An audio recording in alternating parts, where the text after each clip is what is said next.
सोचो जरा, आज इंडिया एक डेवलपिंग कंट्री है, पर क्या तुम्हें पता है 1700 में इंडिया वर्ल्ड इकोनॉमी का लगभग 25% कंट्रीब्यूट करता था। यूरोप उस वक्त स्ट्रगल कर रहा था और यहाँ से सोना, चांदी, कपड़े और स्पाइसेस पूरी दुनिया में जाते थे।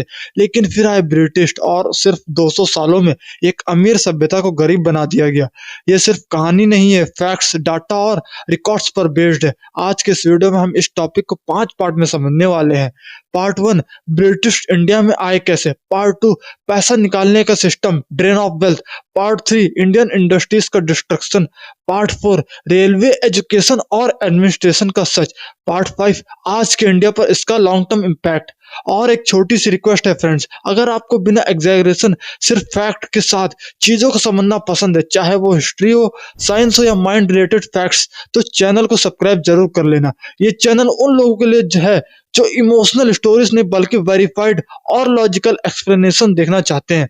हर पार्ट को हम डिटेल और एग्जांपल के साथ समझेंगे। पार्ट 1, ब्रिटिश इंडिया में आए कैसे। सन 1600 में ईस्ट इंडिया कंपनी सिर्फ एक ट्रेडिंग कंपनी थी। उसका काम सिंपल था, इंडिया से सस्ता माल खरीदना और यूरोप में महंगा बेचना। शुरुआत में कपड़ा, कॉटन, मुस्लिन, स्पाइसेस और इंडिगो, पर धीरे धीरे कंपनी ने इस चीज को समझा, अगर पावर चाहिए तो सिर्फ ट्रेड काफी नहीं होगा। सन 1757 में बैटल ऑफ प्लासी हुआ, एक बैटल जिसमें मीर जाफर की गद्दारी ने बंगाल को ब्रिटिश के हाथ सौंप दिया और बंगाल उस वक्त इंडिया का सबसे अमीर प्रोविंस था।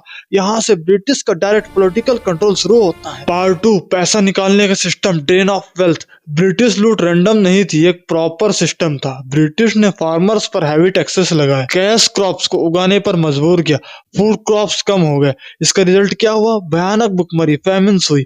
सिर्फ 1876 से 78 के फेमिन्स ने 50 लाख से ज्यादा लोग मरे। इसी सिस्टम को इकोनॉमिस्ट दादाभाई नौरोजी ने नाम दिया drain of wealth theory. Part 3, Indian industry का डिस्ट्रक्शन। ब्रिटिश को इंडिया का कपड़ा पसंद था पर कंपटीशन नहीं, इसलिए इंडियन व्यूवर्स पर हाईवी टैक्सेस लगाए। ब्रिटिश कपड़े पर ड्यूटी एकदम जीरो कर दे। इसका रिजल्ट ये हुआ कि हैंडलूम इंडस्ट्री इंडिया में तबाह हो गई, मिलियंस ऑफ इंडियंस लोग बेरोजगार हो गए।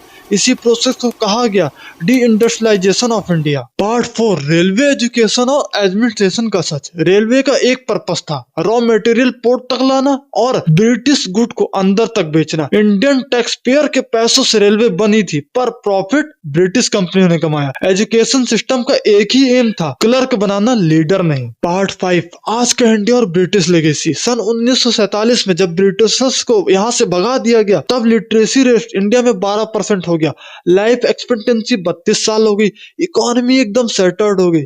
ये सिर्फ कोइंसिडेंस नहीं था, एक प्लान्ड एक्सप्लॉयटेशन का रिजल्ट था। आज अगर इंडिया स्ट्रगल कर रहा है तो उसकी रूट हिस्ट्री में ही है। इतना ही नहीं, ब्रिटिश राज ने इंडिया को रूल नहीं किया, उन्होंने एक्सट्रैक्ट किया। अगर तुम्हें ये वीडियो इंफॉर्मेटिव लगी हो तो इसे आगे शेयर करो और सब्सक्राइब करना तो भूलना भी मत, क्योंकि हिस्ट्री भूलने वाले लोग फ्यूचर भी लूज कर देते हैं।